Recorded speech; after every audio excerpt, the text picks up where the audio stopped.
Yo, JD here, Tool Limits, and as you can see we are at China here today, which is my third track in my setup series. And as usual we'll be making the best possible exit onto the start finish straight, because traction on this game is absolutely crucial in my opinion. And you want to be going up to 8th gear, and you want to be looking for the 50-meter board, which is the last board on the left. As soon as you hit that, you want to making your way down through the gears until you get to 2nd gear, and you want to be hitting this apex as late as possible. As soon as the car's straight, keep it in 2nd gear, try and stay as tight as possible to apex. Then you want to short shift up through the gears to about 7th gear, and for this next corner you want to be braking at the 2nd brake marker board, which is a 100-meter board. Again, do a late apex in 2nd gear. As soon as the car's straight, that's when we'll be going up through the gears again. And for this next left-hander, just before the curve ends, throw it in 6th and down shift into 5th. Try and stay as tight as possible through 4th gear for this next corner. As soon as the car is straight, that's your turning in point. Hold it through in 3rd. You want to be slow in, fast out for this corner, because going in too hot really will just punish you on the exit. For this next corner, 100-meter board, go down to 3rd gear, try and clip this apex, and then you want to immediately turn in for the right, and then in 3rd gear try and be really patient. Short shift up through the gears to minimise the wheel spin and maximise the traction.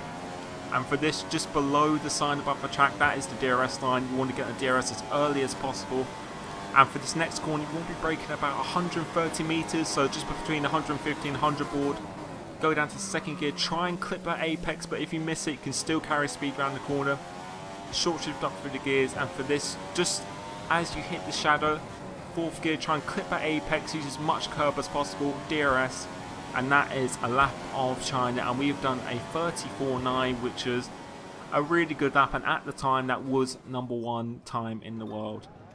So moving on to the setup now, and I can tell you now it is different from my last previous setups, and this setup has really worked for me recently in online races and TTs. I feel much more comfortable with it, and surprise surprise, 1-1 wing is pretty much going to be the norm for most tracks, because as I said in my previous videos, straight line speed and traction on this game pretty much outweigh the actual cornering speed.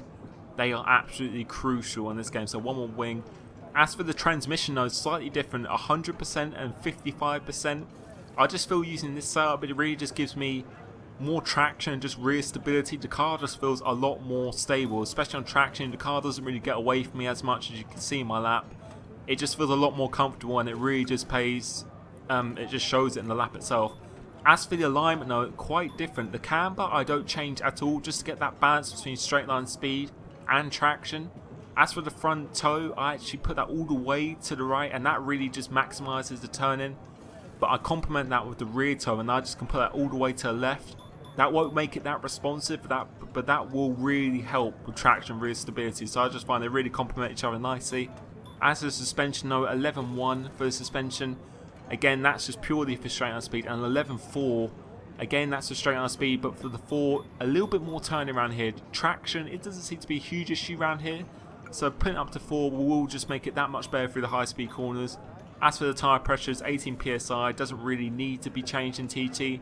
And as for the balance, 7. Normally I use 5 because I like a bit more understeer, but again, around this track, you definitely need a little bit more cornering speed because of high speed corners and change of direction. So I hope you guys are enjoying my setup videos and Hotlap guides. Thank you so much for the support on my recent video. It really does mean a lot to me. I hope you are enjoying them. Next track will be Bahrain, which will be out tomorrow. Again, hope you're enjoying the game. Thank you so much, and see you next video. Cheers.